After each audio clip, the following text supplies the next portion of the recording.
Hello and welcome back to EduSEN Academy.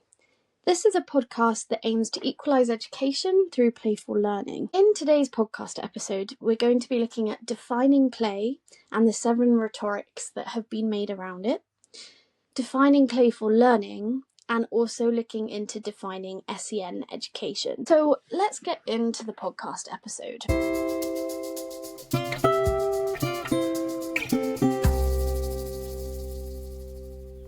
Okay, so we're going to start off this episode by talking about the 7 rhetorics of play.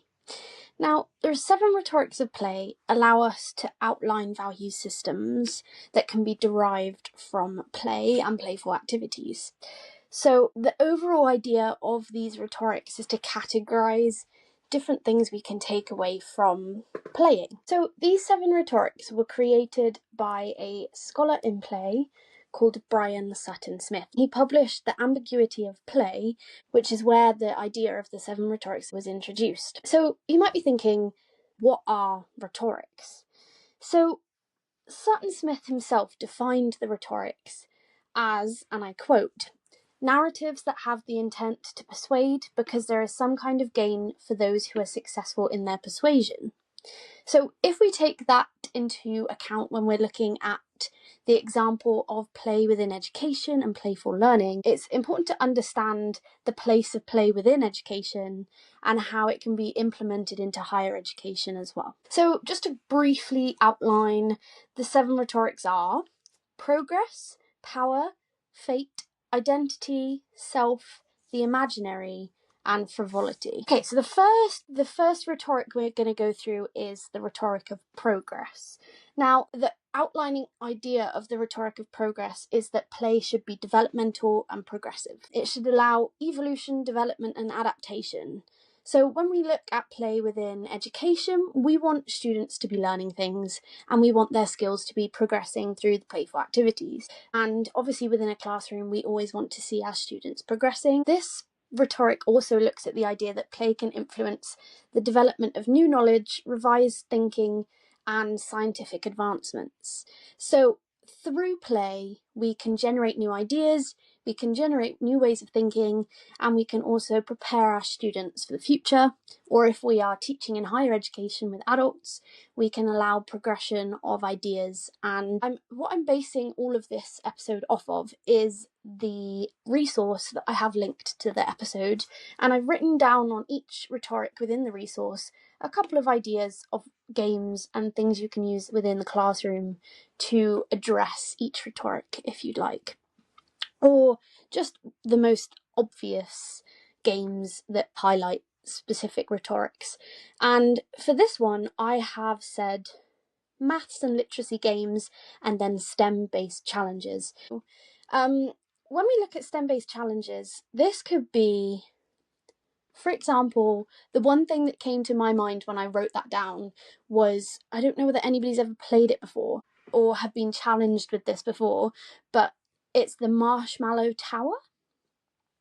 And you're given a certain amount of spaghetti, a certain amount of marshmallows, a certain amount of string, and a certain amount of sellotape. I believe those are the 4 different things, and you have to try and make the tallest tower. Now, obviously that brings in the element of competition, which is power, which is our next rhetoric.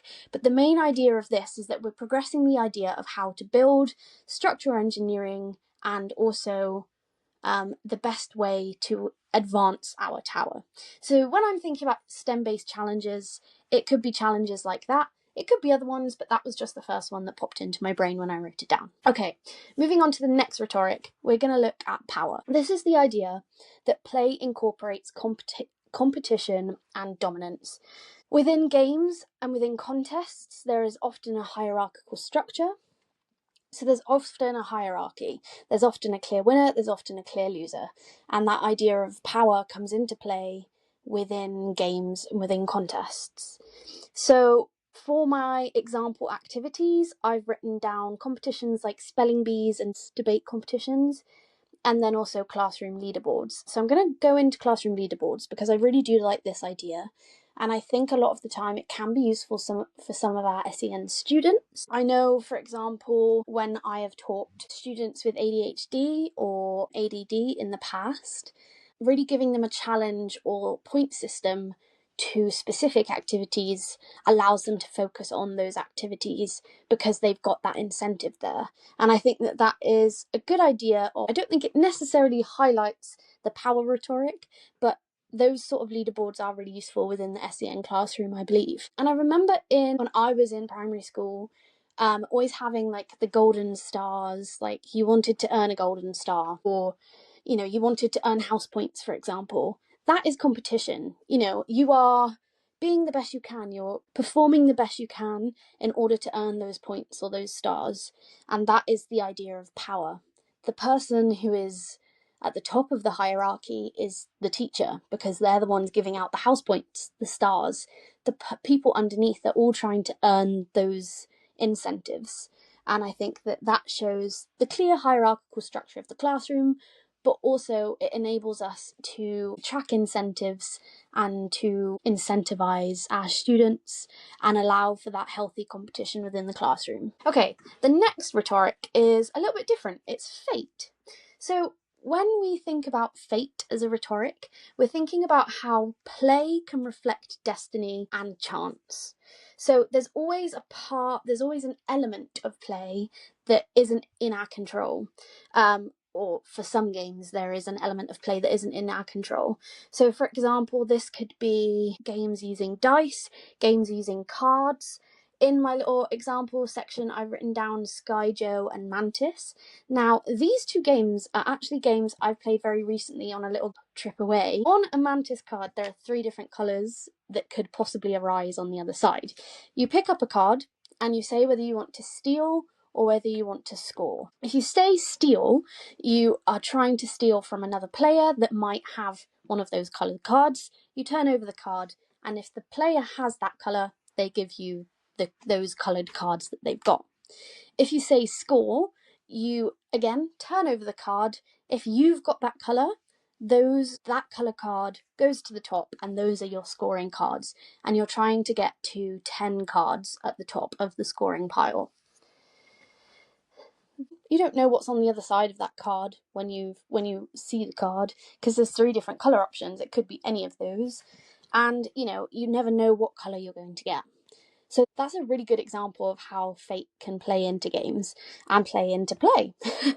And I've also written down a few other ideas on the little sheet. I've written down Beetle. If you haven't played Beetle, it's a really, really good game that you can play with just dice. And I would really recommend you having a Google of that, because it is a really, really good one. I used to play it all the time as a kid with my grandparents. I really loved that game. I've also written down probability lessons using dice or spinners. That's another one I definitely remember doing in primary school, and I think if you're in that setting, it's definitely a very good way of identifying the fate rhetoric within those games. And then one that I've seen recently is a lecturer who had a beach ball and threw it into the audience, and the person who caught it was the one that would answer a question. And obviously there's a massive element of fate in that, because you don't know who's going to catch the ball. So yeah, I think it's slightly different. It's not necessarily a game, but it really does help you pick participants or enable audience contribution. And I think it's just a nice way to include something a bit different in your lessons or in your lectures, especially within higher education. Okay, so that's the first 3. We've done progress, power, and fate. And the next one is identity. So this is the idea that play reinforces group belonging. This one's a bit more obvious, I think, and that is that the examples I'm going to use are going to be incorporating teamwork and group work. I think it's really nice to see play as something that enables us to build a community and develop relationships and friendships and enable teamwork.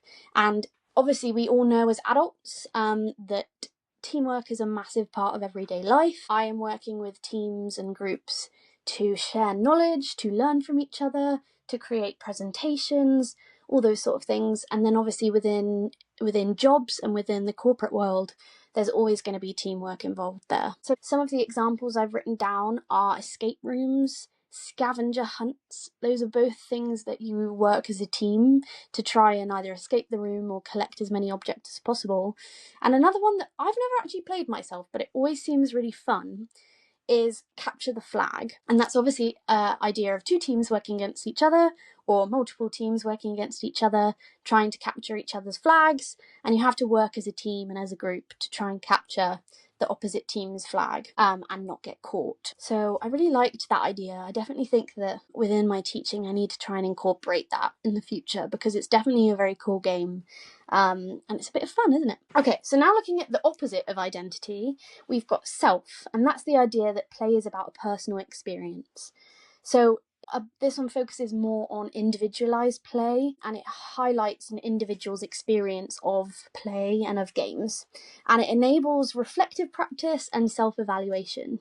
So whereas identity looks at community, this one is looking at self and an individual's experience. And for this one I've written down a few just fairly obvious, fairly simple ones, and that is like individual creative projects, so art projects or passion projects.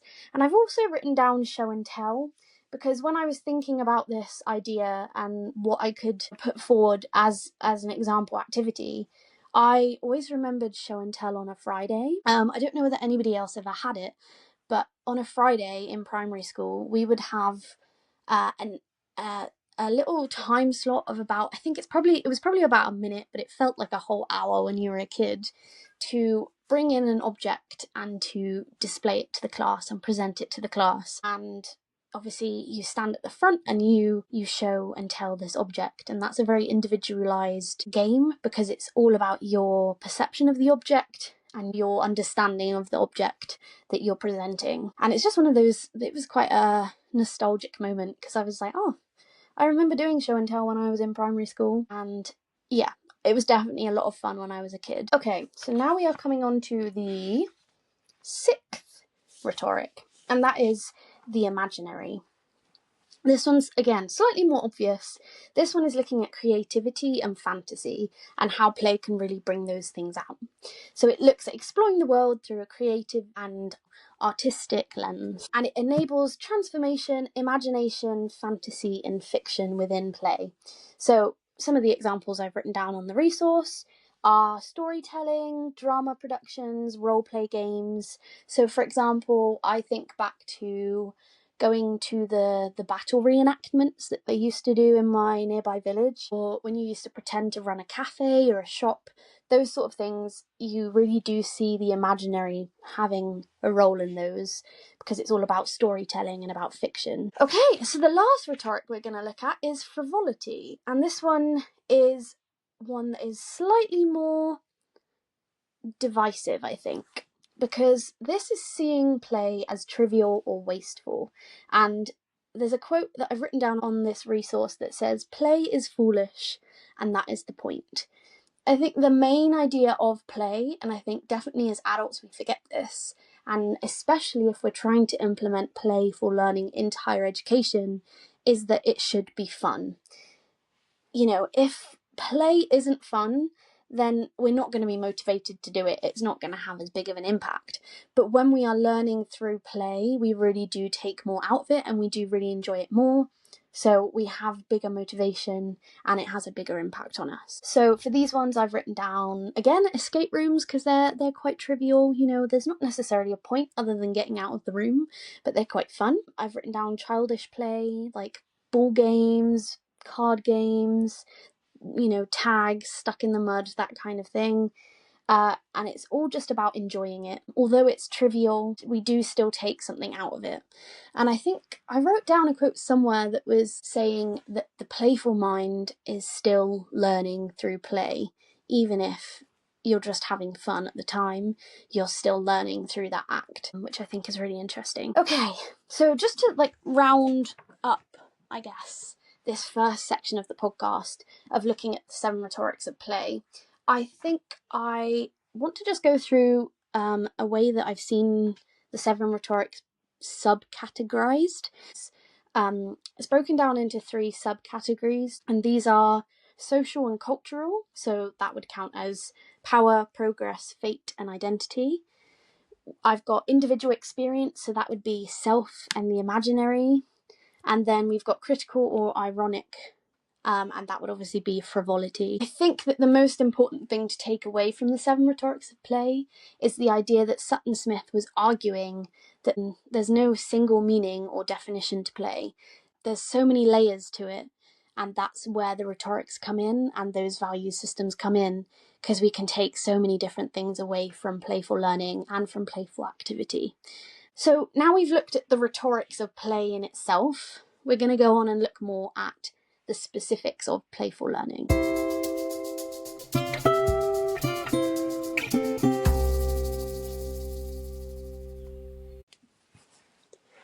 So you might be thinking, I've created this podcast to discuss playful learning in higher education and to equalise education for neurodiverse and neurotypical students. That's fabulous, but what does playful learning mean? I think it's really important to define that because it is the key idea of this podcast. So really simply, playful learning is incorporating games and fun into the classroom to enable education and to enable students to learn. Now, that might seem really obvious to some, but I think it's important to outline the idea that playful learning is exactly that, learning playfully. Now, that can be done through many different approaches. As we've previously discussed, there's so many different ideas that come along with play, and when we think about play as a whole, there's so many different ways to do it. For example, there's board games, there's video games, there's football games, there's murder mystery games, there's escape rooms, and there's all these different types of thing that play becomes such a broad idea and such a broad thing to think about. And it can become quite a daunting thing to think about when we're looking at implementing it into our classroom. There's so many different ideas to incorporate, and there's so many different things we can do to enable our students to learn playfully. And whilst it is daunting, yes, I think it's also really nice to see that there is so many different ways we can run with playful learning in our classroom. You know, it's so nice that we could say, today I'm going to use a online digital game to look into cellular processes, for example, because that is an example that I've seen.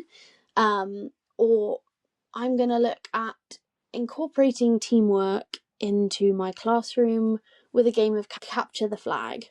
Or my students have been working towards, I don't know, their GCSEs or their SATs for weeks and weeks now, and their brains are burning out. So let's take a playful break and go and play Stuck in the Mud, for example. Whatever it is, play can really just have an impact from being just that, playful.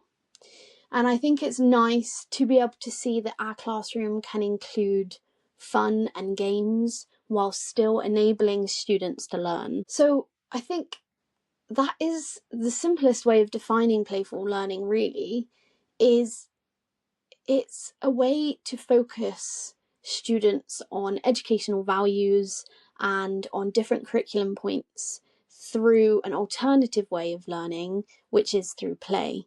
And it's also, for us, an alternative way of teaching. It enables us to branch out a little bit and think about how our lessons can be taught in a playful way. And I think as a teacher, that's a really nice thing to do because it challenges us as academics. And I think specifically within higher education, if we're looking at implementing playful learning in higher education, it really does challenge us to think about how the complex ideas that we look at in higher education can be broken down into playful games or playful lessons that enable our students to progress and learn in the best way they can. And you're probably thinking, Holly, you're looking at playful learning to do with SEN education.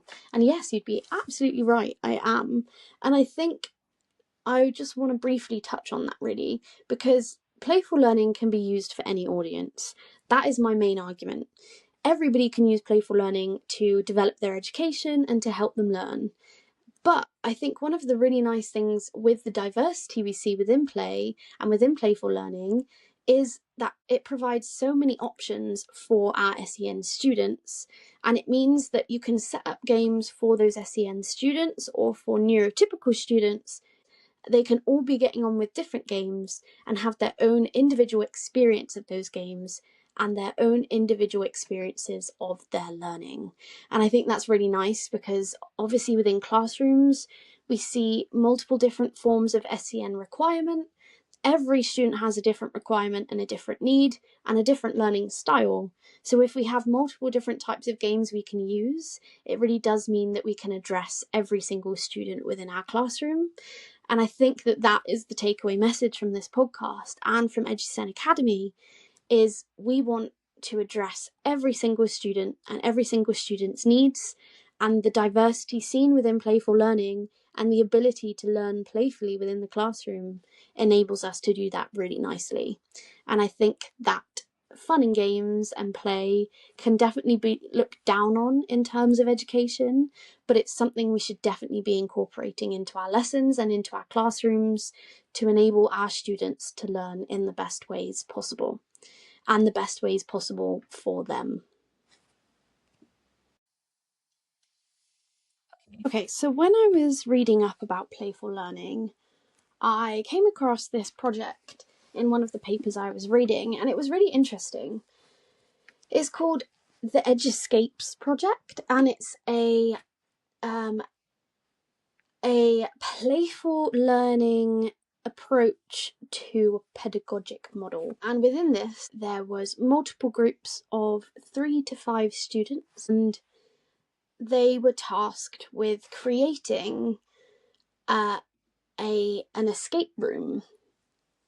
Now, in themselves, escape rooms are examples of playful learning, because we see that people have to work together in order to accomplish the escape room and escape the escape room.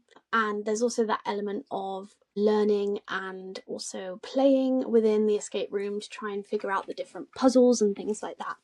But within this project, they weren't doing the escape room necessarily, they were creating it. So 3 to 5 students worked together to design, create and test playable escape rooms. Now within this, it included a couple of different processes, and this was initiation, development and presentation.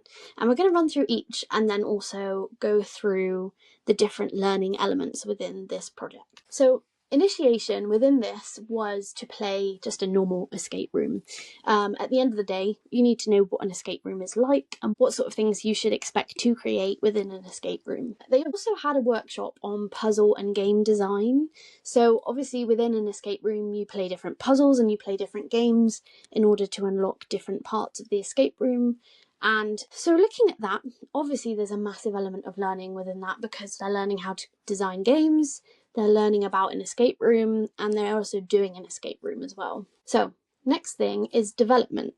So that included puzzle design and iterative testing, room design and iterative testing, and then developing and testing mechanisms for communication and challenge control. So within that, again, there's so many different aspects of learning, because they're creating, they're having their artistic take on the escape room, but they're also getting used to this idea of iterative testing.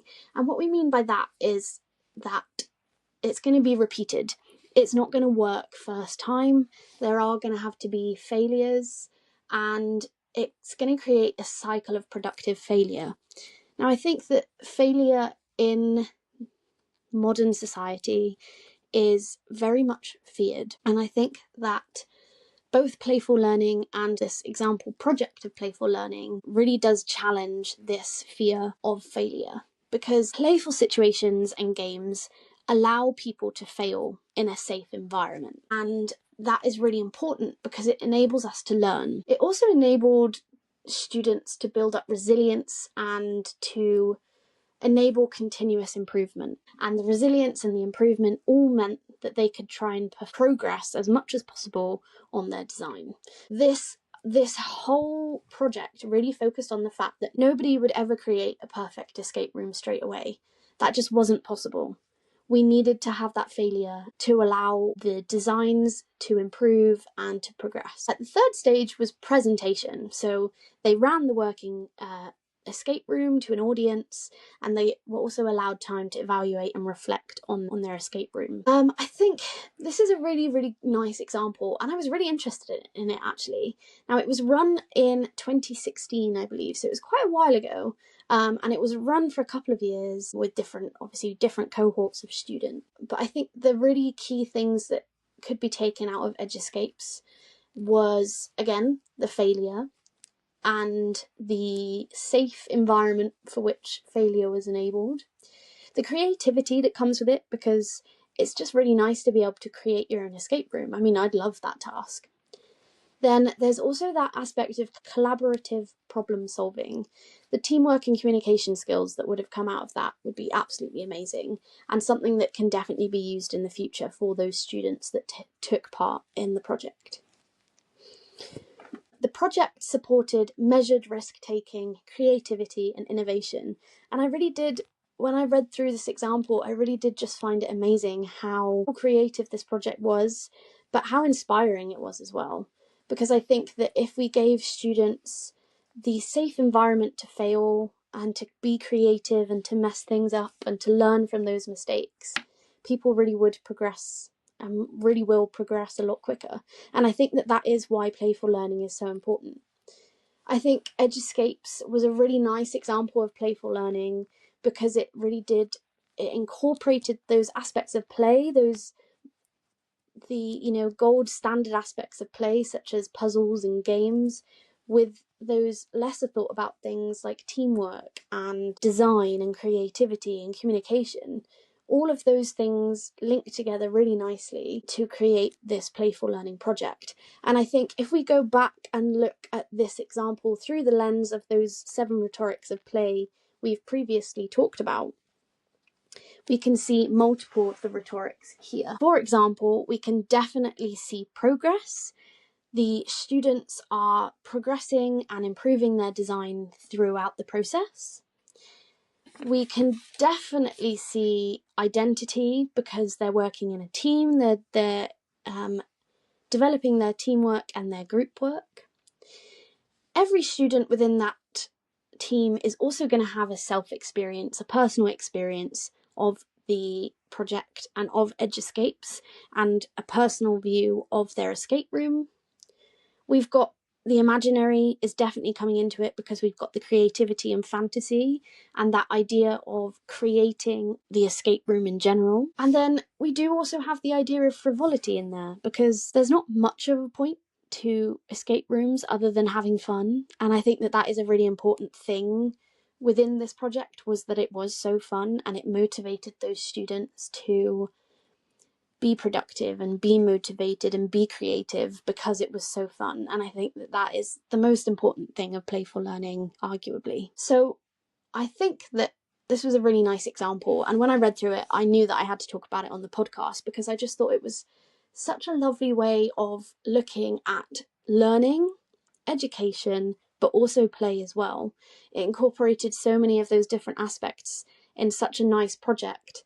And I think it would be really worthwhile for students nowadays to have a project or to have a lesson like this, because it's, for me, it's what I imagine playful learning to be. If I could write a perfect example of playful learning, I think EduScapes would be a really good one to use or to try and emulate, because it incorporated so many different aspects of play and of education. So yeah, I thought I needed to share it because it was a really lovely idea and it really did incorporate those key themes of play that we are talking about on the podcast.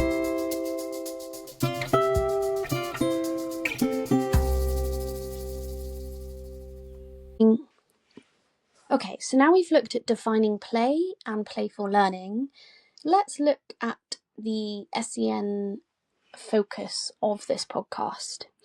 I think that when it comes down to SEN and SEN education, definitions can be very difficult and can often be misread or misunderstood. And before I start discussing this, I do want to just clarify that this is the understanding that I take from it and the research that I've done of it. Please correct me if I get anything wrong. Please let me know. I will include a feedback form with this podcast episode. So if there's anything you want me to change, please do let me know, because I am absolutely open to the change, and I absolutely want to make sure that I'm defining SEN and SEND education in the best way possible. Okay, so let's start off with defining what SEN means, because that is quite important. Hopefully everybody knows this, or at least when you finish this podcast you will, but SEN stands for Special Educational Needs. And that doesn't always mean a student has a disability, it just means that they have additional requirements within the classroom. When we see SEND or SEND, that is Special Educational Needs and Disabilities. It's for specific disabilities regardless of whether they have special educational needs. That could be, for example, environmental needs such as ramps for wheelchair users, for example. And I think the other thing I saw when I was researching was the idea of phrasing and the way that phrasing around SEN education is changing. So I think it's really important for me to stress this, because I think it's really important to see within the classroom, is that we need to move away from calling it learning difficulties. We need to change it into learning differences, because yes, our students may be struggling or maybe having difficulty with learning, but that's because they have a different way of learning. They have a difference that we need to accommodate in order to allow them to learn properly and to learn in the best way for them. So I think we need to highlight that idea of changing the phrasing from learning difficulties to learning differences. We classify either as neurotypical or neurodiverse. The idea of being neurodiverse means that an individual has a different way of processing things, and that could be external environmental stimuli, it could be social interactions, or it could be communication. They have a different way of processing all of those things, and that's what classifies somebody as being neurodiverse. They have key differences or key needs that require different attention within the classroom, and a lot of the time neurodivergent individuals will have specific educational needs or special educational needs. Okay, and then we compare that to neurotypical, which is a lot of the time, one of the things I saw written down was this idea of normal. And I don't know, my view of it is neurotypical is society's expectation of what should happen, of normality. But I don't think that that's a correct way of viewing it. I think when we define somebody as neurotypical, it doesn't necessarily mean that everybody who's neurotypical is exactly the same, which is quite misleading, because we've categorized them all together, so they should be the same, but they're not always. And the idea of being neurotypical is that individuals will react to stimuli in an expected way and can regulate emotions and senses in an expected way. Not in a normal way, but in an expected way. In comparison, neurodivergent individuals will have a different way of processing those. Okay, so when we look at the areas of SEN, there are four broad areas of SEN that we can look at. There's communication and interaction, cognition and learning, social, emotional and mental health, and then sensory or physical needs. So let's look at each of those. So when we look at communication and interaction, this is all to do with speech and language, and that can be, for example, if English isn't their first language, or they have difficulty speaking or hearing, and as well as having difficulty to understand communication effectively. That is the idea of communication. Then we move on to cognition and learning. So this can mean that individuals learn at a slower pace. They have difficulties understanding, organising or memorising things, and this can often require different support systems within the classroom. Next, we look at social, emotional and mental health, or SEMH difficulties, and this includes difficulty managing relationship with others, withdrawn or challenging behaviours, and then underlying mental health conditions like anxiety and depression. And then finally, sensory or physical needs, and this can include disabilities such as visual impairment, hearing impairment, or multisensory impairment. And this can require ongoing support or changes in equipment or changes in environment to accommodate and to support an individual. So from the research I've done, that's what I took away from SEN and the main ideas around SEN education. Obviously, as I go on with this podcast, I'm doing more and more research, and I am open to areas of research that you would like me to look into. And there's also this idea of SEN in-betweeners, and that's people that don't necessarily fit into the category of SEN, but they are not having their needs met within the classroom. And I think that brings a whole nother set of challenges to education and to the classroom and for teachers, because when we have a student who has SEN, we can learn to adapt to that student, and we can change our learning style, our teaching style for the student and provide them with their educational need. Whereas if we don't know that a student has a specific need within the classroom, we can't accommodate it because we're unaware of it. So I think it's really important that when we have students with SEN or SEND, that we know and understand the individual's needs, and we can really tailor our teaching and our classroom to the individual and enable them to learn in the best way possible.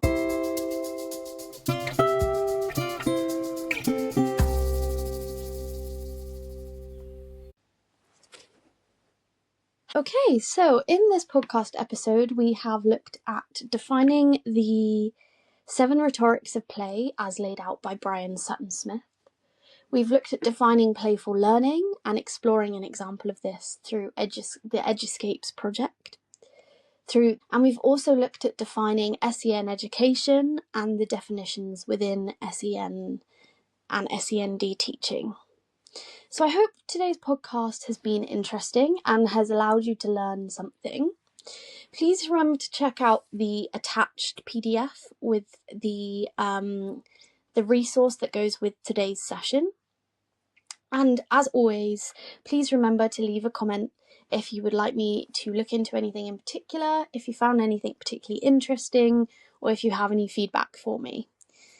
Along with this episode, there's also going to be a feedback form about how you found today's episode.